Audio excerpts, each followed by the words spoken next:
talks about passion between the women and the men. Chris Dyer and his creative friends, darling. Ooh, ooh, ooh,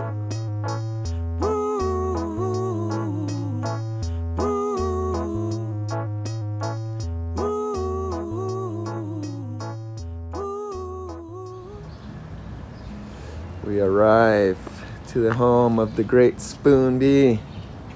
Hi, welcome back to Chris Dyer's Creative Friends, the super fun YouTube podcast show where me, your artist friend Chris Dyer, talks to his creative friends.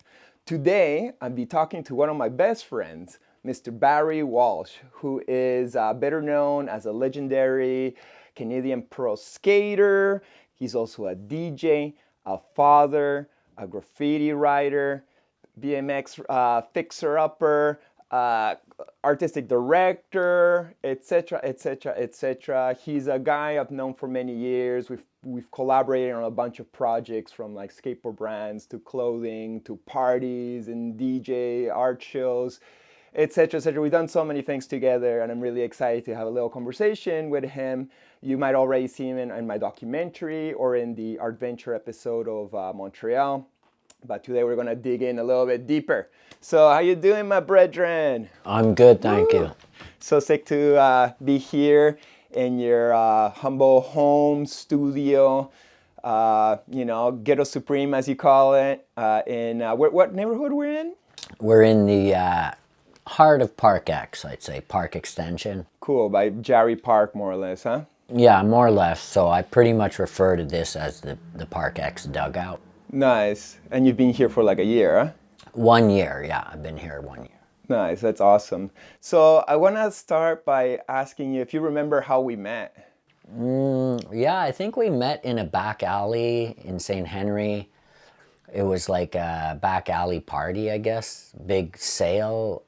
I forget how. I think it was like a block party. But yeah, like it was a block party, but a exactly. real block party, not like, like a fabricated block party by a brand or festival, but actually like the neighbors. Yeah, just no, everybody brings their shit out, and some people are DJing, and St. Henri was really cool back then, right? Yeah, for sure. I think that was like what, 2001 maybe, 2002-ish. No, actually 2004-ish. Okay, That's when I was first coming out of school, trying to sell my skateboard art. Yeah, I had lived in that loft building for like 13 years, so we would do mad parties in that back alley, and often no one would bother us because it was a one-way street, but sometimes we would put barriers so they would just assume the city closed it.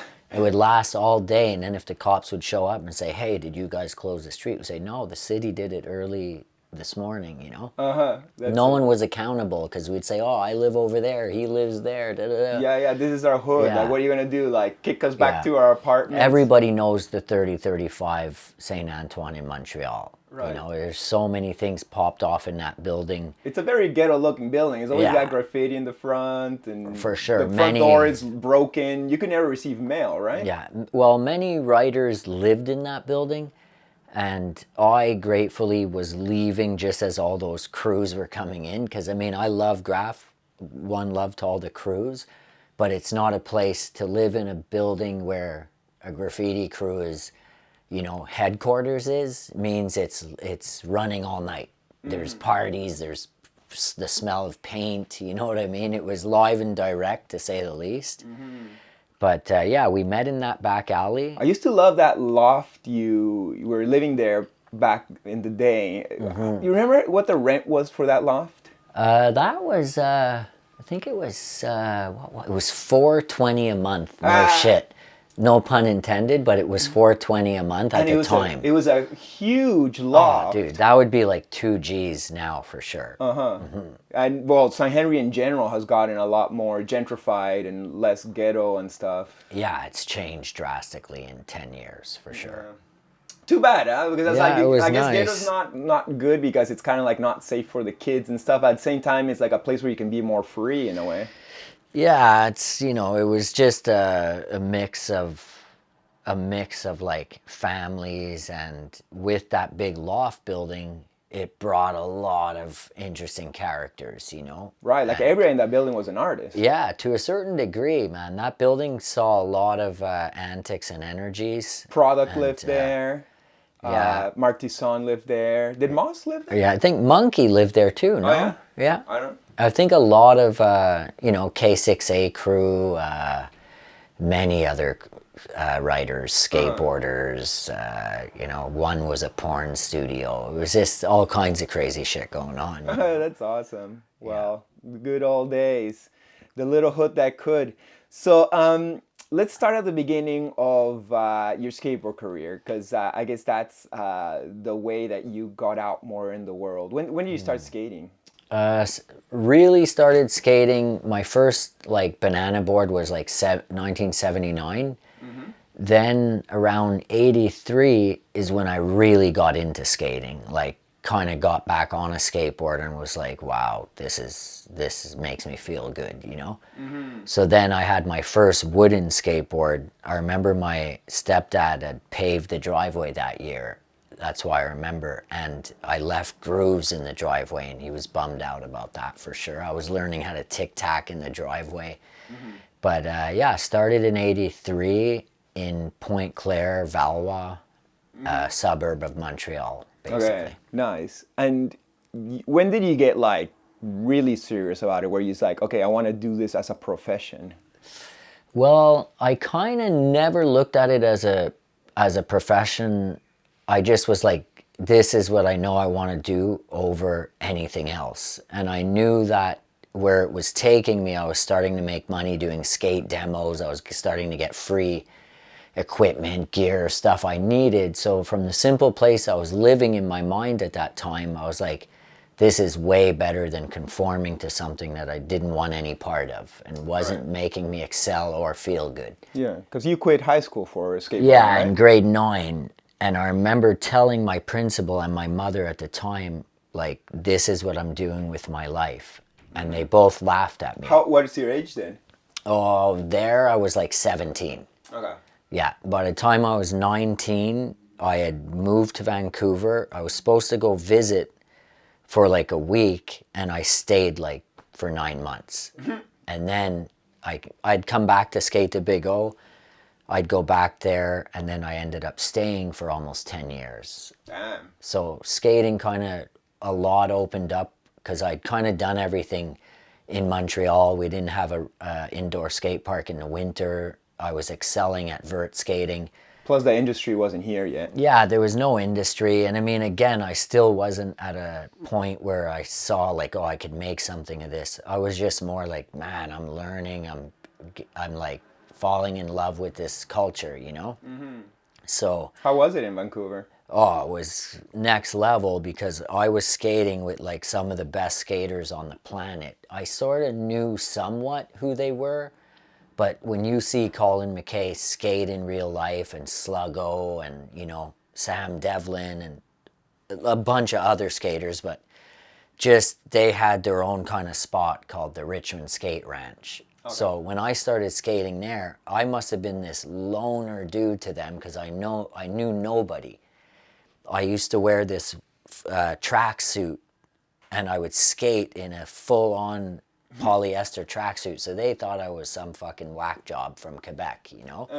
I remember some skaters there like referred to me as Frenchie. They just figured he's from Quebec. But you only didn't speak French. A little bit. I mean, I'm working on speaking more of it, but point is yeah, they just kind of stereotype me, you know? But once I started to meet the locals, the groove was there. But like I said, when you go from skating in Montreal with 3 or 4 friends, you know, Marc Tison was on a level like, he was kind of like excelling fast, but with like just such a natural style, and the tricks he would do, he does them his way, you know. Even though we skated many years together, we would learn a lot of the same tricks, but we never did them the same. Right. And he was generally better at anything backside, you know. So you develop these understandings when you skate with someone for 25 plus years. Right. But so Marc, you know, when I went to Vancouver, he was still in school, I was like, I'm out of here. There's nothing here for me. I'm going to Vancouver.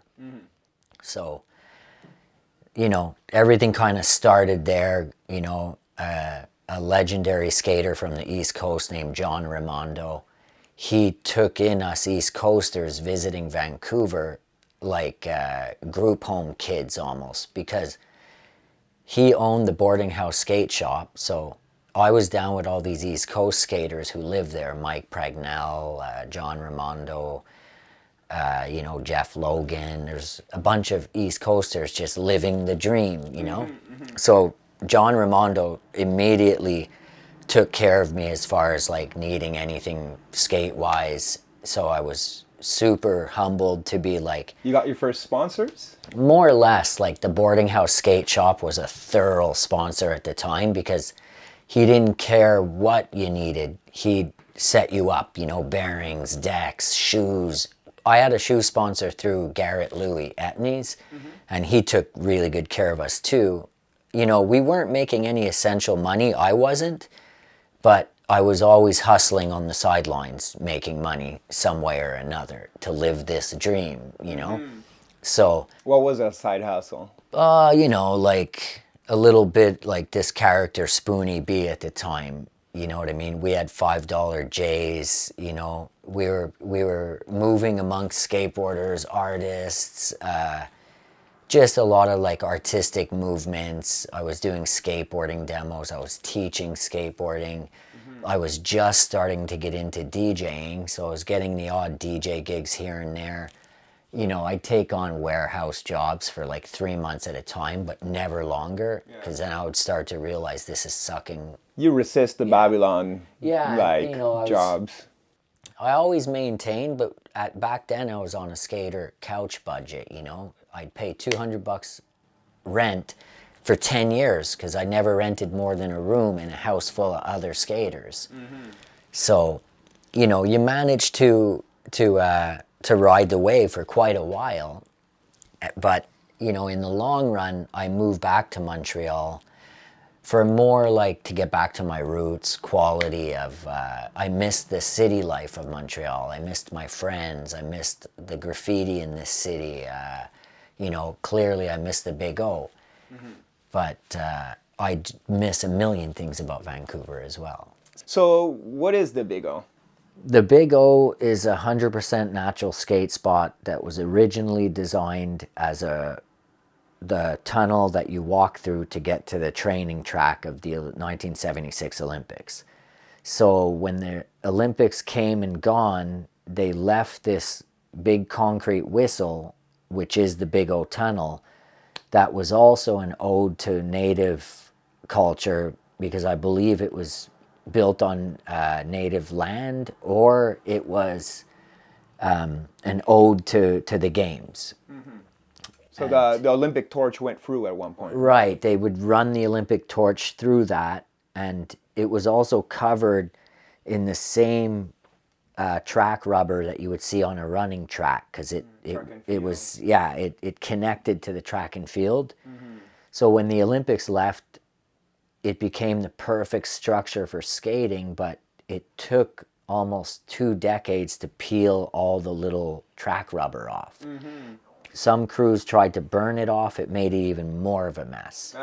So it would come off in smaller than a 1 cent piece. It was just, you know, it was kind of tedious. Took years to remove that rubber. You know, you might have been lucky enough to skate it when there was still a bit of the track rubber. I never did, but I think at one point you gave me a little piece of that rubber Right. that I still have. So now there's basically no more track rubber for the last 15 years for sure, maybe 20.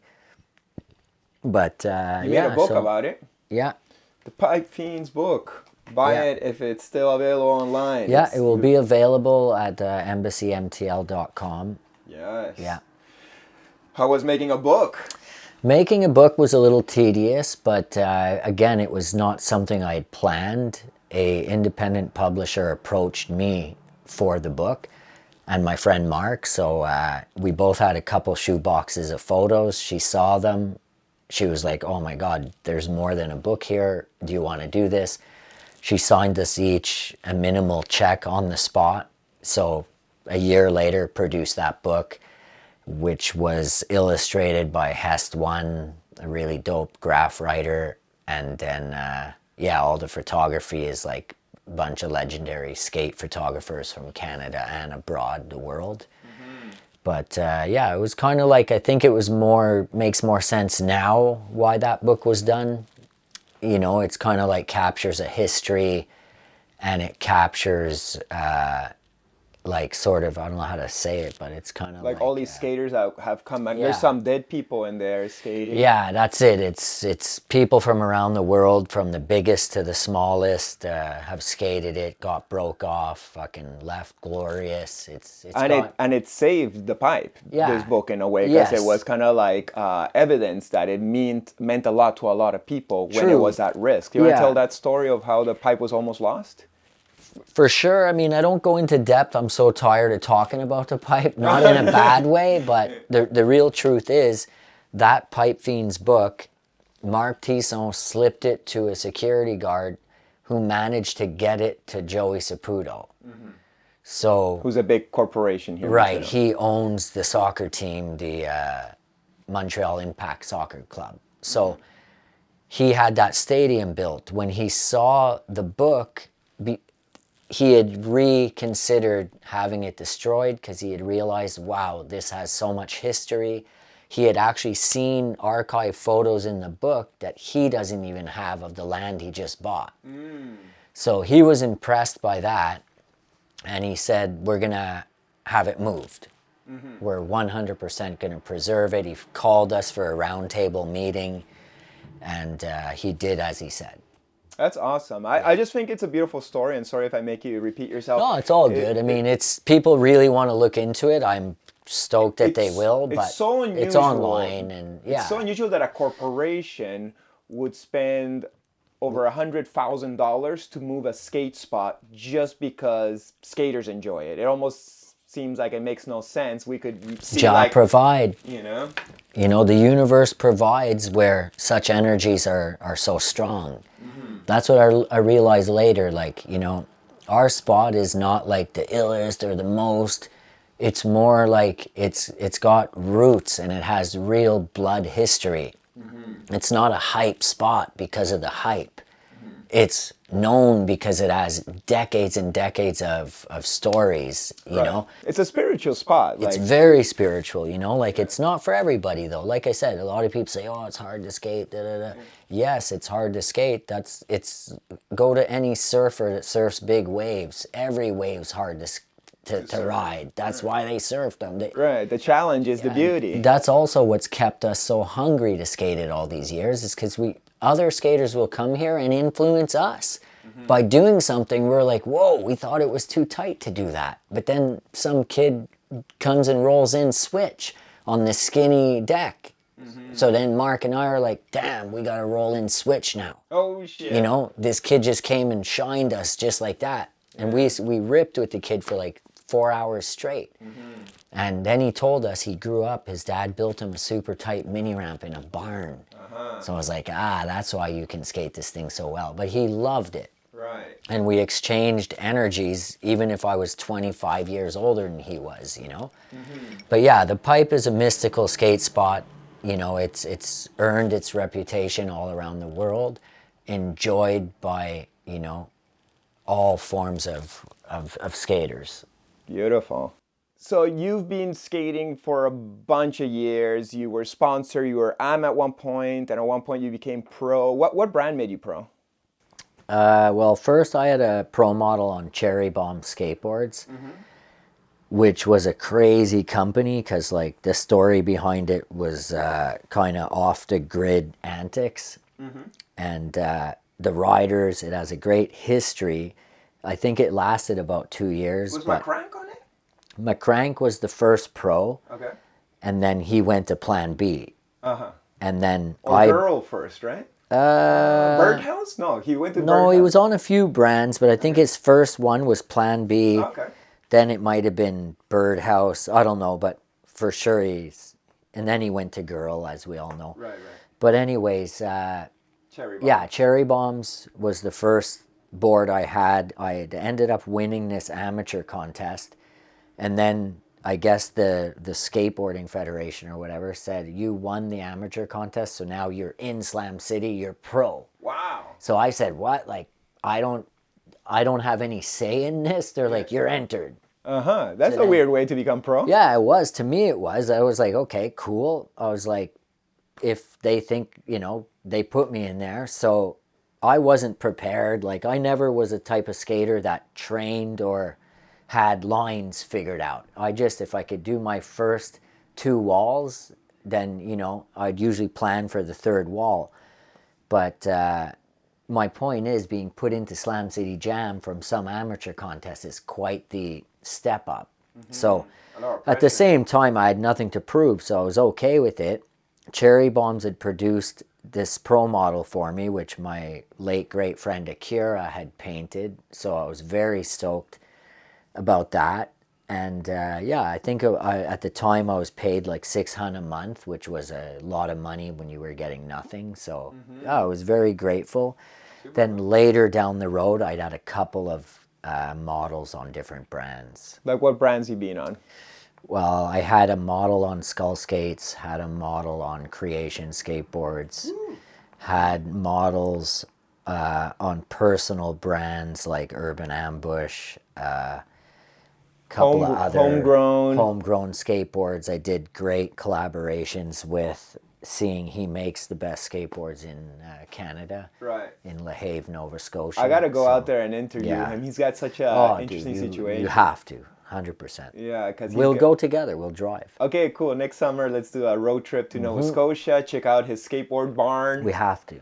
/ bakery. Oh, it's unbelievable, Chris. I won't even get into talking about it because it's a utopia. Sick. Well, and you're always backed by Vans shoes and Ace Trucks. My present sponsors today is Ace Trucks, Vans shoes, and RX bearings. Okay, nice. Yeah. I know that one.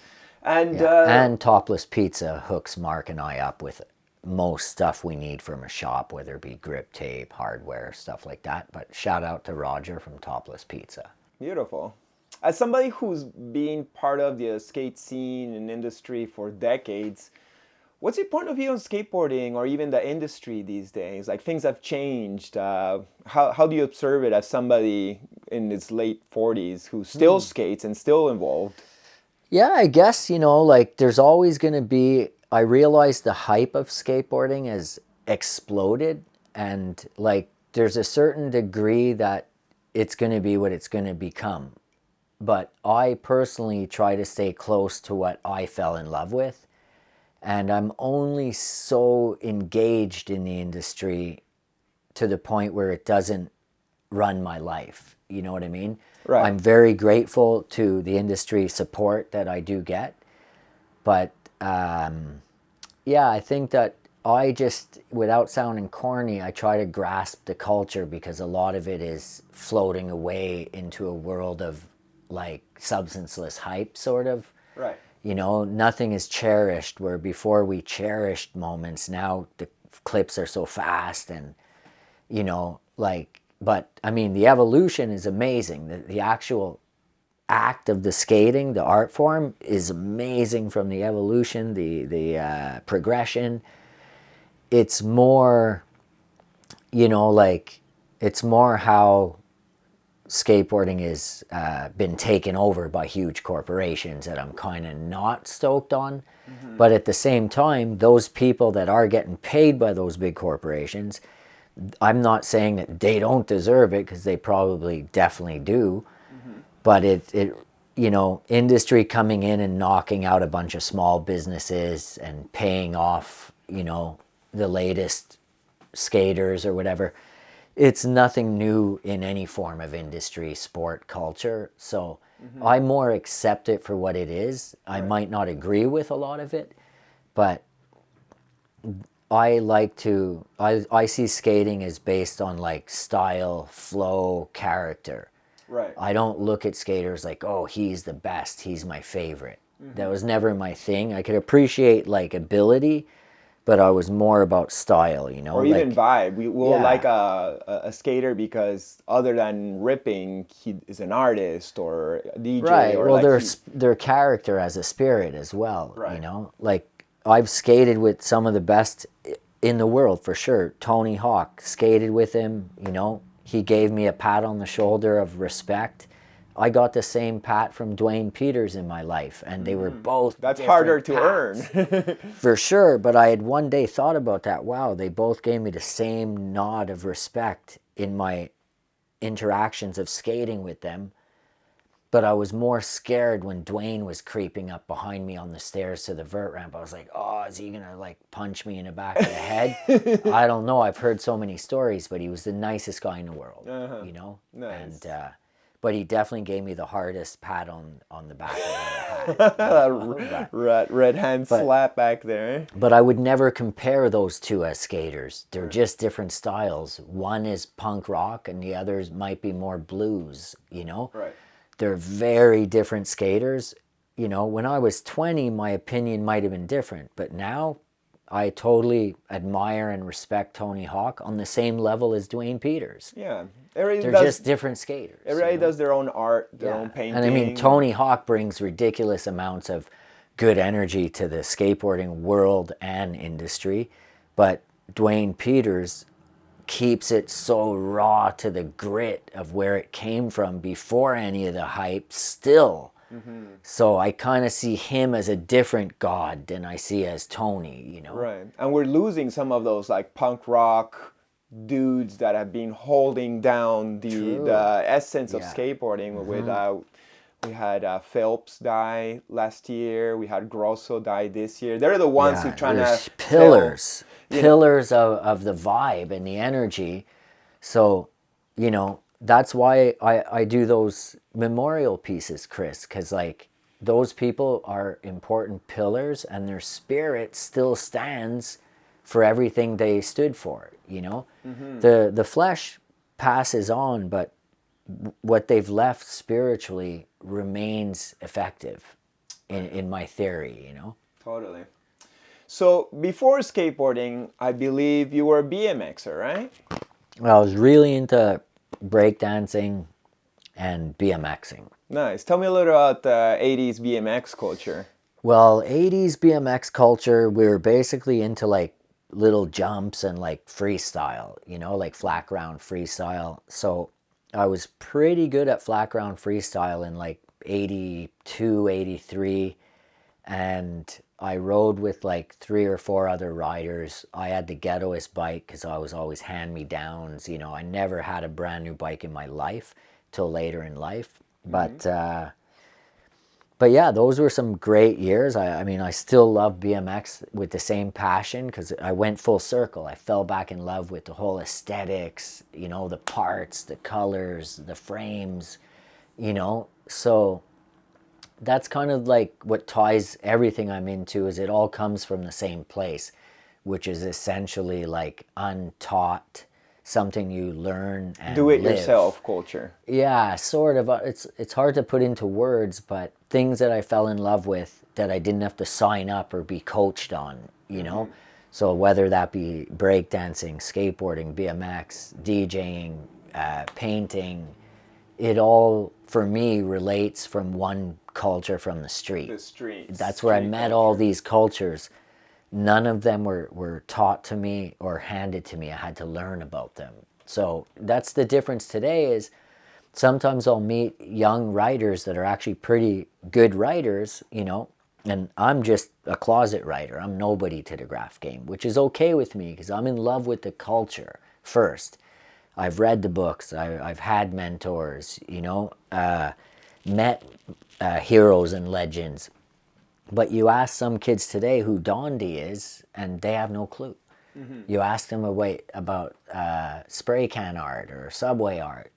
We explain, like, these are some of the Bibles. You should read these. They'll always know Banksy, maybe Chipper Ferry. Yeah, and it's obviously evolution. I'm almost 50, so I get it now. Because if someone asked me when I was 20 or 15 certain questions, I wouldn't know either. But I think, especially now with the internet, you can do your homework real easily, you know. But I was also lucky to grow up around a guy like Akira, you know, legendary Montreal graffiti writer that went to New York in the early 80s and brought back information and shared it, and, you know. How long have you been spray painting?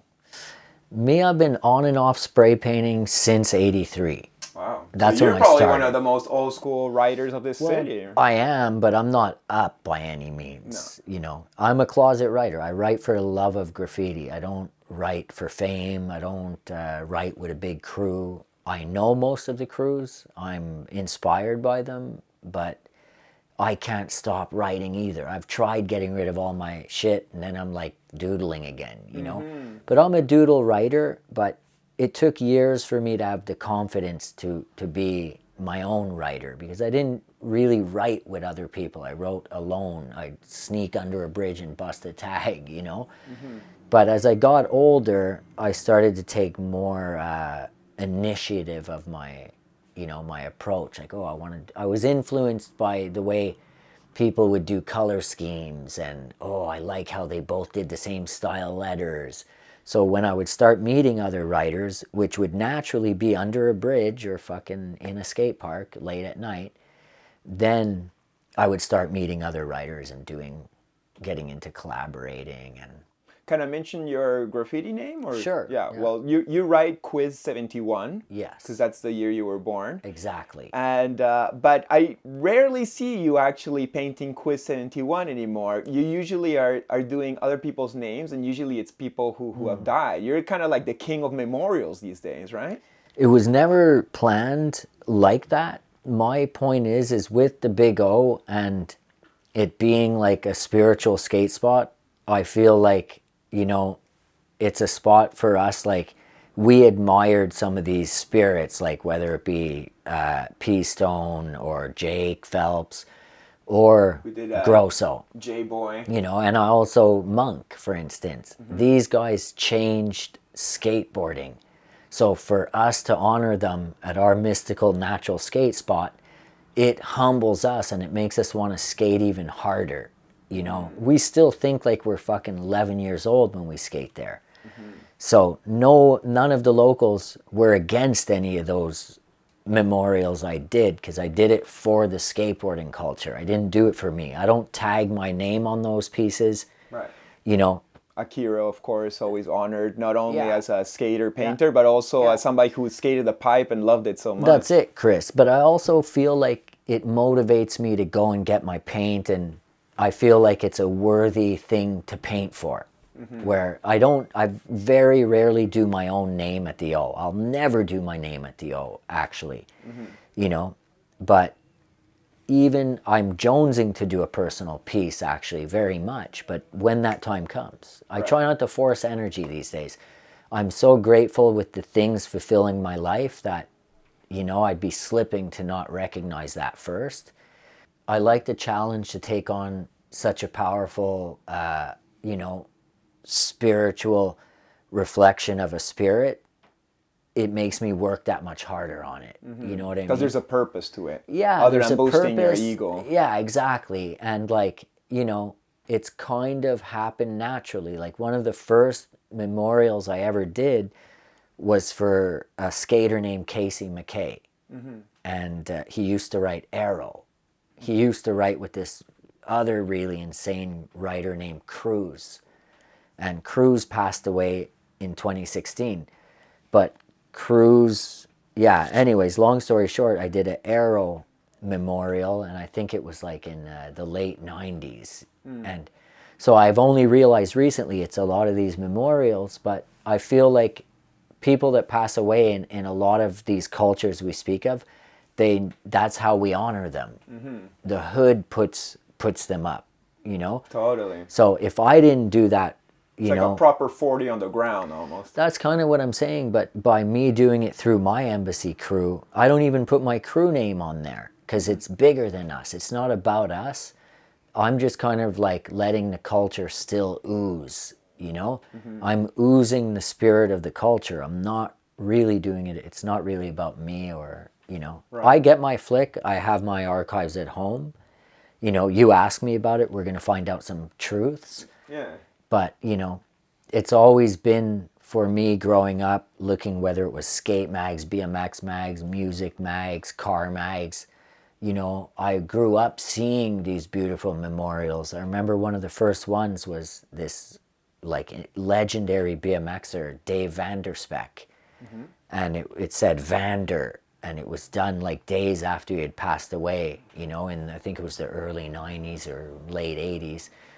But it blew my mind, you know, the honor and the respect. So I have influences way before that also feed that urge to share their spirit. Well, that's why we did Akira's Alley in the back of my building a couple years ago, where not only we did that piece for him, but then we just captured the whole alleyway and people could express themselves freely in a way that, you know, Akira Exactly. would have liked. And his family members would end up going there to visit that alley as a spot to visit him. Right, because remember. there was no headstone because he was cremated. So even me, when I'm in that hood, I go and I check the alley. I sometimes move the garbage can, you know. Right. But again, As people of the streets, we want to be honored in the streets, not in some cemetery of sadness. I don't know. It doesn't seem... yeah, I mean, it is what it is. But like, yeah, that's kind of the point. But my whole thing again is, you know, I've also, some of the people I look up to in graffiti are such masters and kings of the craft that like I have a hard time to draw because I have I put a lot of pressure on myself in anything I do. I don't want it to, you know, like any real writer, you don't want to be whack, especially when your forefathers are guys like Virus or, you know, Hest One or yourself in your own art. It's like my influences are really, you know, like, how can I say it? They're sharp. Right, they're the high quality. So it puts more pressure on me, but that's just part of the love of culture. You want to give yourself to it, you know? Like, I didn't Makes grow you up. try harder. That's it. Like, I had to push myself in life, Chris. I didn't have a father saying, come on, Barry, you can do this, man. You got this. I had to stand there and find that within me. I had to get it through falling down and getting back up many times. So that's why in today's day and age, I try to appreciate the essence of a moment with a friend or, you know, flying on an airplane, or every experience is so grand. You know, in those party years, I passed a lot of shady, fuzzy moments where now I'm more grounded. So, you know, and plus having 2 kids, it puts you in a different perspective. I still vibe on all these cultural things I do, but by no means am I keeping up with any certain repertoire of expectation. I'm just doing me. You're not trying to play the game or anything. Well, I'm happy you say that about, like, you know, wanting to try harder on your art, because now you know how I feel when I go skating with you. Because you rip so hard and I'm not that good. But you mentioned Embassy Crew. What is Embassy? Embassy Crew is basically a group of friends that's grown over the last 30-something years. It's all related through the love of culture, whether it be cooking, skateboarding, dance. We're all related through giving ourselves to our crafts. Who's in Embassy?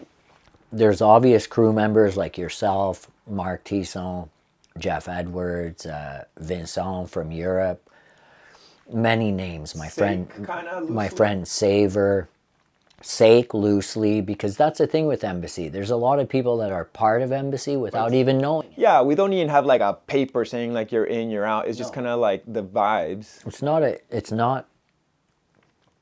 We are a roots rock skateboarding crew first and foremost, but we've grown in 30 years into many things we love.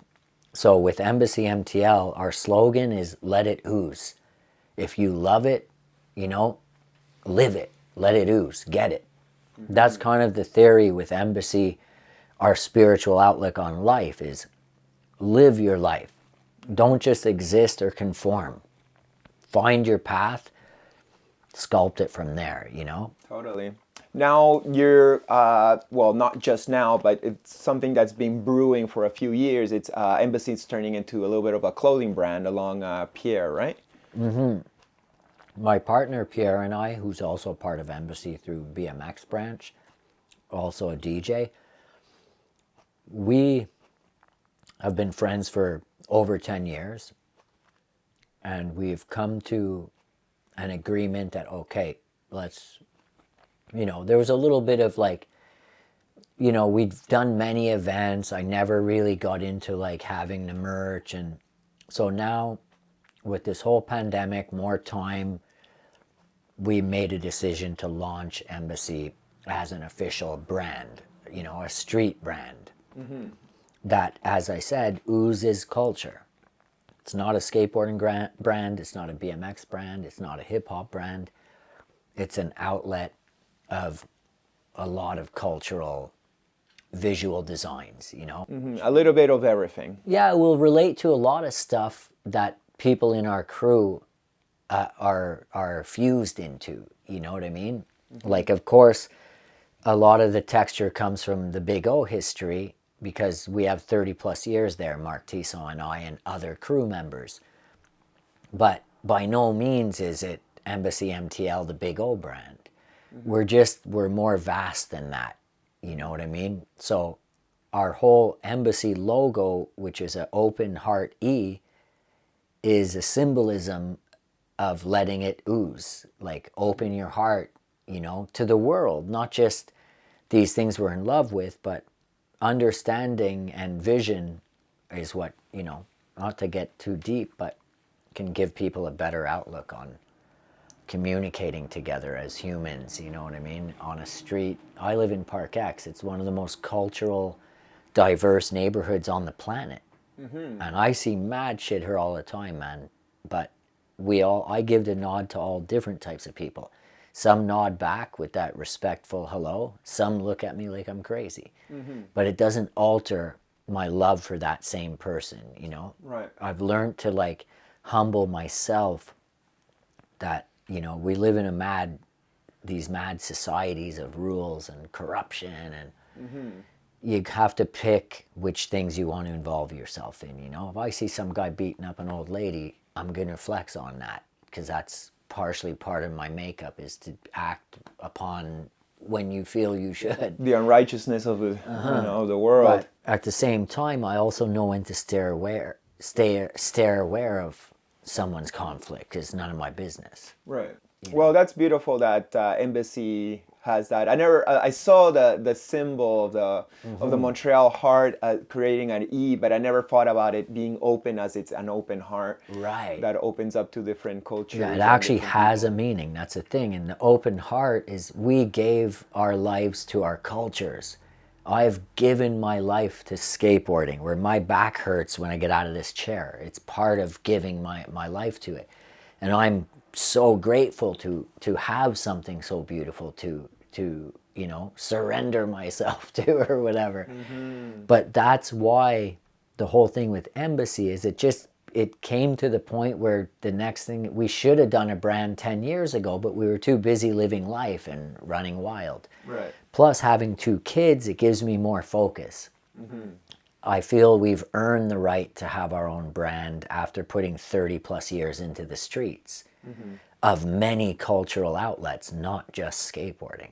Right. And anyone who knows our culture and movement knows that we ooze the vibes. We're not oozing, we're not trying to take away from anything that we don't feel we've worked or earned. Right. But with all due respect, I respect all angles, movements. There's many great things going on in Montreal right now that only excite me, you know what I mean? Right. With if my own people brand. are doing well, like say Dime is the big clothing brand and skateboard crew of Montreal, and may it be a totally different vibe of what we're doing, we're stoked for them. Like, oh, that's great that the younger generation of our little island in the east of Canada is actually like acknowledged and admired around the world. Yeah, Dime set it off, man. And I mean, it is what it is, and that's the sort of the beauty of it, is they're in the moment, in their era. My era was 25 years ago, when I was in the game of sponsorship and traveling and all that. But what I like about Dime is they've crafted their own way through their own outlet. You know, I mean, their videos are hilarious. They got their own style. The level of skating, I mean, you know, what I'm doing with Embassy is more based on a lot of history and whatnot. But this is the beauty of it, is there'll always be culture and then there'll always be hype. Mm-hmm. You know, and there's room for both to work well together, I believe. Mm-hmm. You know, like we are the old school of the city, our crew. We are the oldest skateboard crew in Montreal.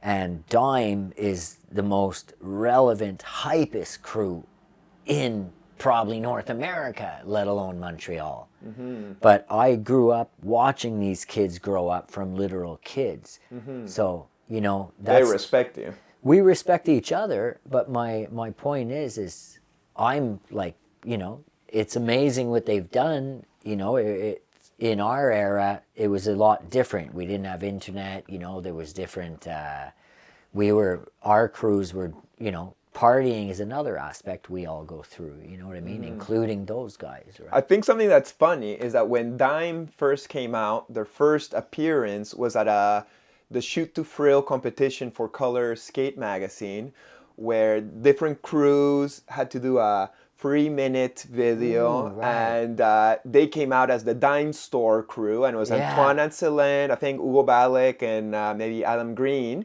Probably. And it was against you, Marc Tison, and fucking Alex Gavin. Right. And you guys beat them. Even back then, you guys were already the old schoolers, older guys, and you kept it really old school, but you still beat them with the realness. Well, the thing is, too, is it was just different. Our whole thing with that Shoot to Thrill video is we chose to skate only natural skate spots. Mm-hmm.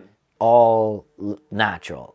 And we also had, you know, there was 4 or 5 other crews from around the country. Mm-hmm. So we didn't really expect to win, to be honest with you. We were just like, let's rep the city proper, you know, and let's show the essence of what we grew up with and who we are. Mm-hmm. That was kind of our take. I think from what Sandro, the cat from Color, told me is it was the way it was edited. It was you skated natural spots. You added sound bites. We went a bit more artistic on the cut, you know. Mm-hmm. We were adding music to the black and white 16mm film, which other crews didn't do. Mm-hmm. We had a soundtrack to our 5 minutes. Other crews just did one song. Mm-hmm. I'm not saying we were doing the best skating. We were just letting it ooze. Right. You know. Well, I think that's great, and you know. And we played vinyl in a backyard pool we just bailed out through a boombox. Right. And you tried to go from the roof of the Big O into the transition, and you broke your arm back or your elbow. Dislocated elbow, proper terms. But that's part of the. That was part of the love and the push, you know what I mean? We're not often involved in industry events, to tell you the truth. It was Alex Gavin who invited us to be part of it. We were like, dude, shouldn't you get some young new jacks, you know? Mm-hmm. He was like, no, I want you and Mark. Mm-hmm. So I said, all right, let's do this. That's awesome. I see Alex at the Mile End Skate Park once in a while. He's still skating a lot. Sick. So you brought up playing vinyl in the pool. Let's get a little bit into like Spoonbee, the DJ. How long have you been collecting vinyl? And tell me a little bit about your selector movements. Okay, so basically started collecting. My first record was Run DMC, Tougher Than Leather. And that was in must have been 86, I think, 87. Yeah, I think it was around that. Might have been 88. I don't know. Somewhere in the late 80s. I had one of those systems with the record player on top, double tape deck radio. Mm-hmm. I wanted a boombox, but you know, my stepdad's like, oh, we can't find one. So I settled for that, let's say. Mm-hmm. So everybody was already on cassettes, and you had to keep it vinyl, well, because I had that setup, right, with double tape deck and vinyl. So I said, oh, fuck, I'm going to buy some records. But I realized I started to buy more tapes because it was just easier to pop a tape. And, you know, I wasn't culturally inclined to the buzz yet of vinyl. I was just had a couple of records. But later, I had bought 2 record players off a friend in East Van, had that set up for a minute, but I was moving so frequently back then that I couldn't have a setup like this, you know? So that would go into Jody Morris, this photographer's grandmother's shed, which I never got back, and that was like 20 years ago, that has a stack of really dope vinyl. Then around like 2001, 2002-ish, I started really collecting vinyl. And like, because I had decided, okay, I'm going to stay in this loft for a while, so I set up a sound in a little studio. That's around the same time I started collecting vinyl too, and it was so cheap back then, you know? That's it. So like, I started more like that, and then like I had friends like Mossman, who's a historian when it comes to reggae culture. So he would go to Jamaica 3 times a year, bring back these insane 7-inch 45s and let me go through them before he cleans them.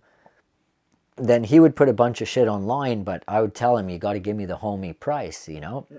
So I really started to fall in love with reggae 45s because I had this crazy outlet. And then I could briefly get into my friend Patrick, who's like a spiritual advisor to me, and he's from Kingston, Jamaica in his late 70s. So I met his friends who would sell me their records. So people are always like, how does this guy have these records? That's my little mystery, is I've been blessed by the universe to make these certain little connections, you know? Right. It's really the best way I could put it, because how do I end up with all these Studio One records, you know? Well, I got them from an elder that lived in Kingston. So you mostly play reggae? 90%, but I've held on to a lot of classic hip-hop. I always have like a bunch of classic 12s, and I have a lot of hip-hop albums. But I love music in general. You know, of course, I have a few 100 records that are all genre, country, you know, fucking a little bit of pop music, Madonna, whatever. But rock and funk, ideally, of course. what I really spend my money on is reggae, you know? And I still buy hip-hop when I see that, like, record I might want to have, you know? But most of the time, I'm buying stuff it's all from the 80s or back, you know? Yeah. And where do you play? I've played a lot of different spots in Montreal. Obviously, right now with COVID, haven't been playing too much. But I mean, I've done weddings, I've done skate events, many house parties is obviously where I started in St. Henri. And I remember we used to do weeklies at bars, or well, you used to do them, and that's when I first got my chance to play in public, because you'd be like, hey Chris, play for an hour while I take a break. Yeah. So I'd play at a bar and be like, holy shit, like I'm playing for people, and there was never any pressure because it's just like chill bar mode, and we're not trying to make anybody dance, right? But that's kind of the best place to learn once you've learned somewhat in your own living room.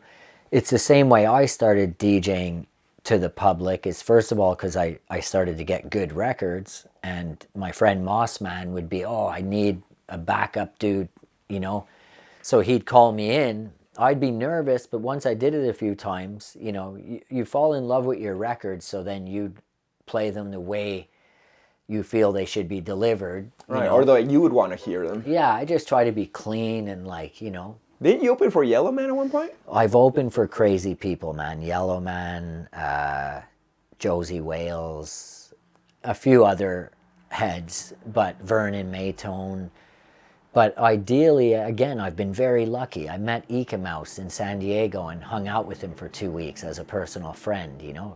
The things that have happened on my path, there's a reason that reggae has come into my life. It wasn't something I chose. It's something that I've always listened to, like old Supercat tapes, and had a good friend who was really into reggae, so he would be schooling me. I was still buying hip-hop tapes.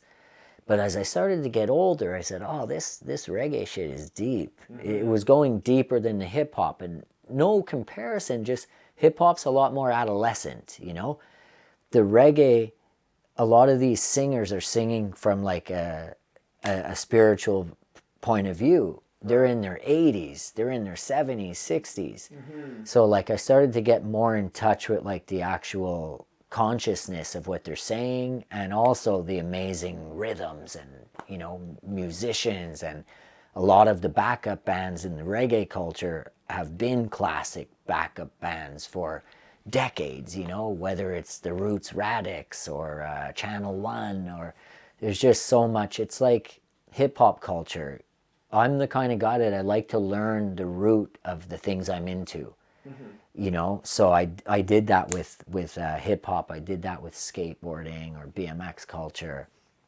I always flipped through the mags all the years. Even if I didn't BMX, I still picked up BMX Plus in the magazine shop, you know.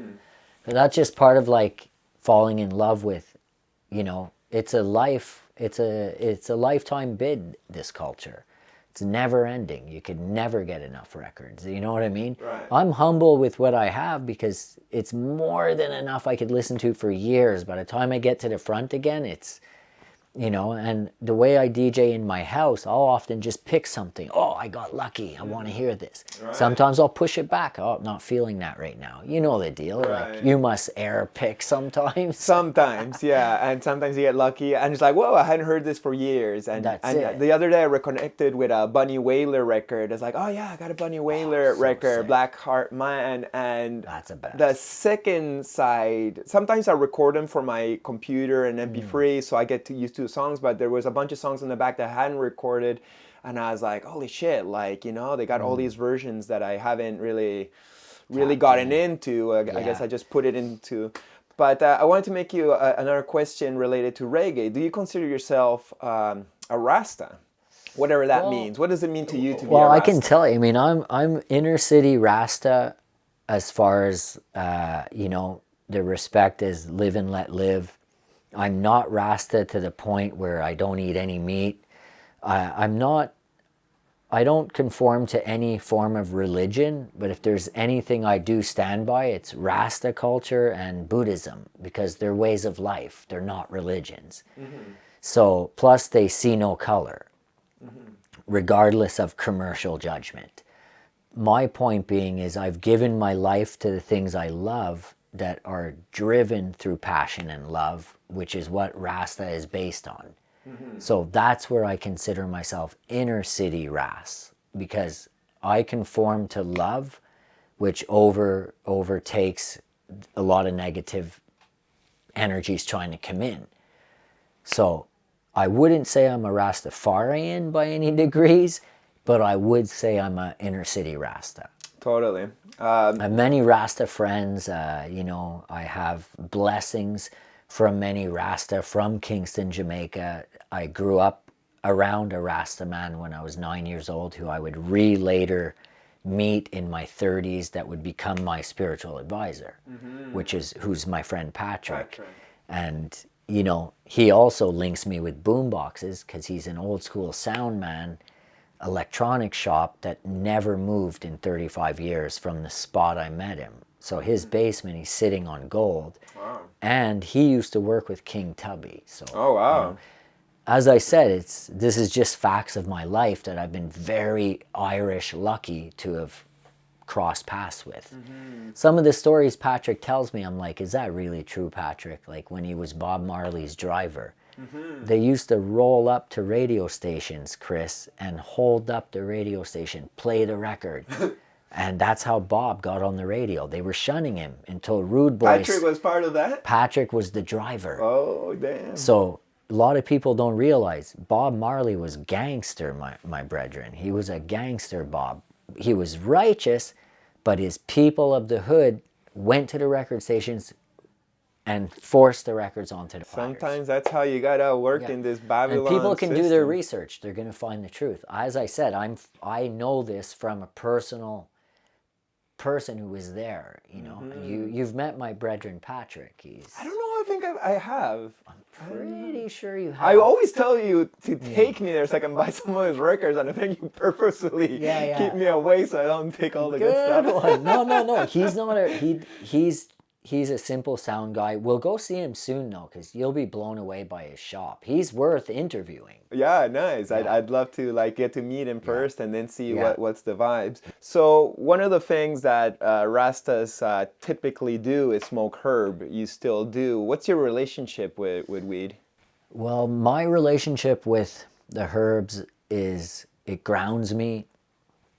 It gives me a closer relationship with my inner spirit. It makes me realize, makes me focus. It's grounding for me, and nothing kind of makes me as clear as I am when I'm smoke herb. Tell you the real truth, you know. Rather before legalization, my mother smoked herb. My first joint was rolled by my mom when I was 18. She said she'd never smoke with me, but when I started bringing the herb home, she broke that rule. You know what I mean? But I was above 18 at the time. Right. But for me, herb is my spiritual medicine. It's that simple. You know what I mean? I don't smoke as much as I once did. I've grounded and humbled to it as a upliftment rather than getting stoned. You know, I don't get stoned. I get enlightened. I get lifted. Nice, beautiful. That's a great relationship with that natural plant. You're surrounded by your boomboxes. You want to tell me a little bit about your boombox collection, your relationship with that? Basically, it all goes back to music. Boomboxes, to me, I fell in love with them in the 80s through like the hype of hip hop culture. That was my first introduction. My first tape, 1982, Michael Jackson, Thriller. We used to break to, what's it called, Billie Jean. Okay. And Michael Jackson was one of the first breakers. oh, well, his music was dope back then, especially Billie Jean was big in the b-boy culture. And back then, I mean, I was a kid, so I only knew so much depth. But I actually did breakdance with the New York City Breakers in 1982 because they came to my town. Oh, nice. But on another note to the boomboxes is I always wanted one as a kid, you know. I saw the crews in the hood with them. I was like, but I knew I'd never get one in the circumstances of my family. So later on in life, you know, I got my first one. I ganked it from my stepdad's work studio, and it was a little Toshiba.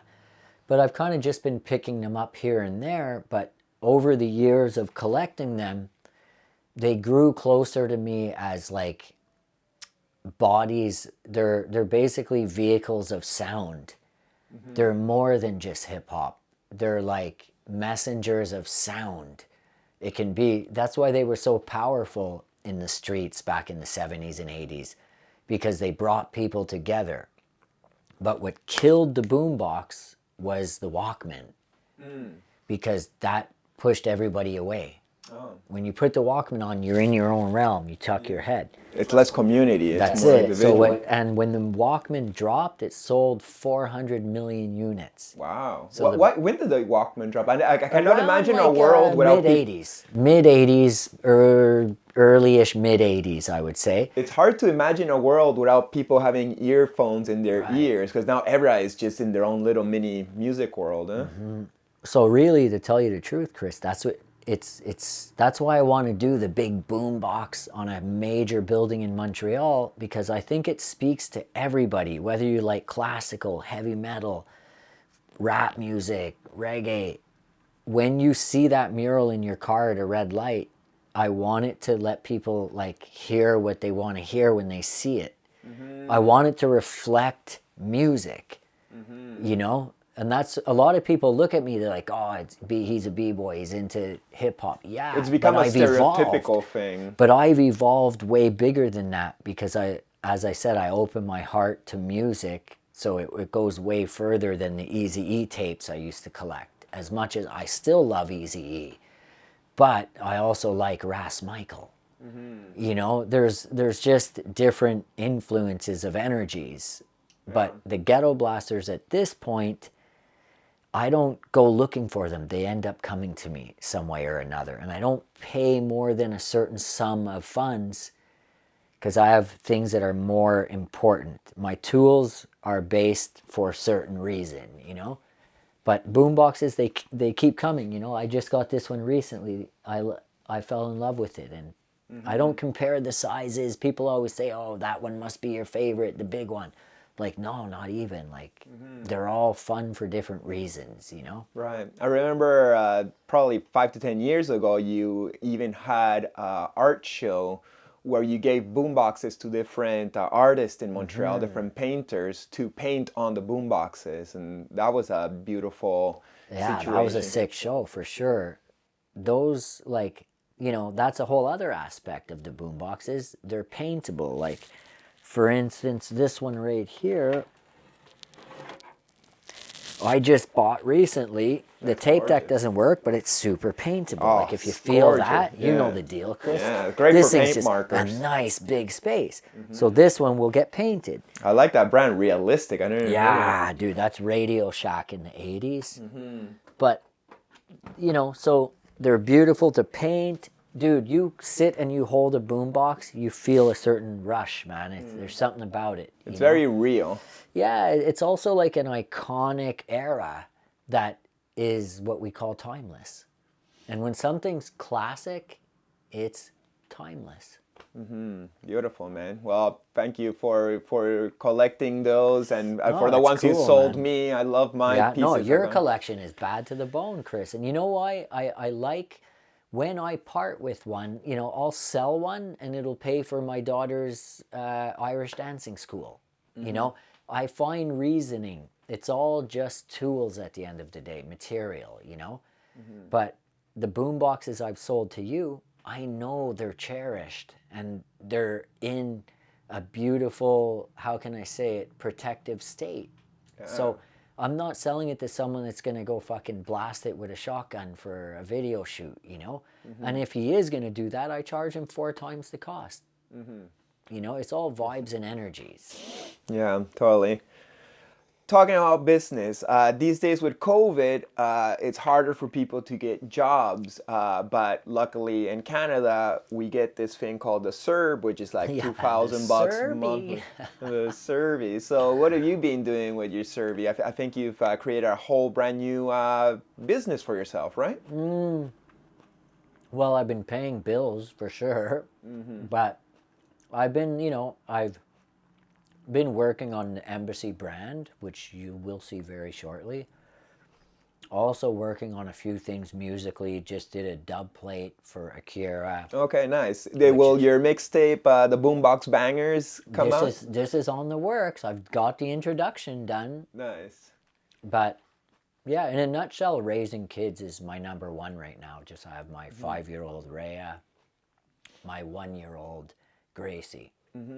So that congratulations. You just had her last year and you're like 48 right now? I'm 49. She just turned 1 like a week ago.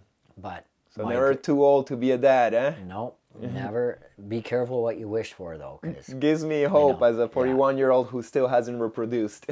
But no, Sula and I, my lovely lady, we are more than like, we're beyond humbled to have 2 beautiful girls. You know, it's still surreal to me, Chris, when I wake up and I see these flowers in my life. It's trippy. I was like, holy shit, Barry's gonna have a kid. That's gonna be. But dude, it only grounds you more if you're receptive to it. Right. You know, if I let fear take over, I probably wouldn't be here. But I embrace love, brother. So for me, it's natural. I never feared the tools of Babylon. It never slowed me down. You know, I might live a little humbler. I might not have all this and that, but I'm not ideally a huge material person. If you look around, it's all culturally fueling to me, you know?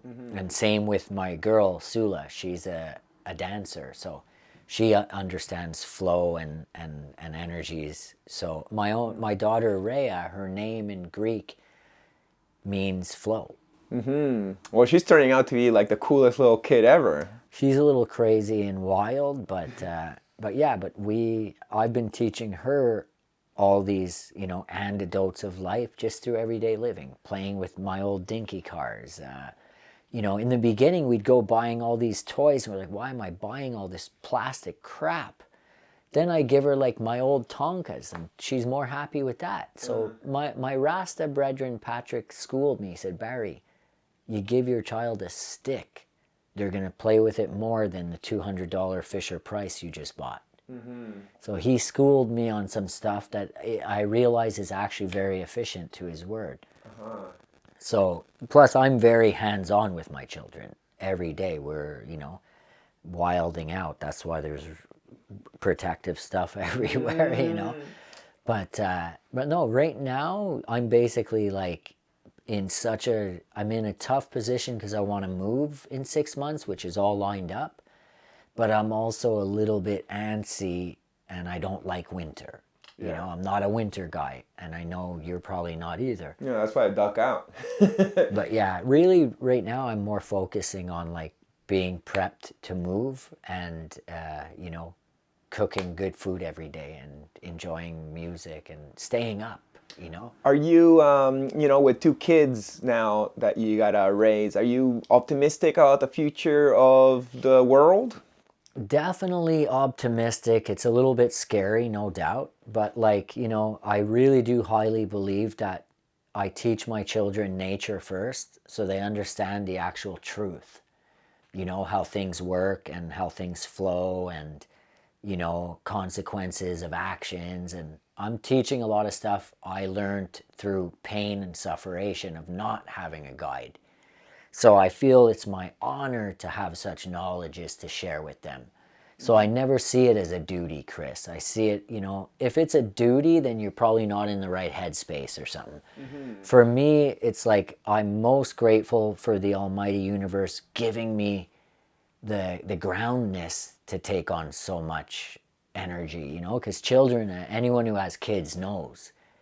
That first day with your newborn baby is like, oh my God, this is forever. It's quite a shock. Some people have post-trauma, and me, I didn't have any of that. Like Herb guided me, having a loving, strong woman guided me. Like Sula, we have 2 100% natural births, no medicine, in a beautiful bedroom in a birthing center, So that's something I deeply cherish and respect about my girl Sula, is she went through the most, hardship to give our children the best health, from the beginning. And I had the experience of being there. And was I ready for that? Probably not.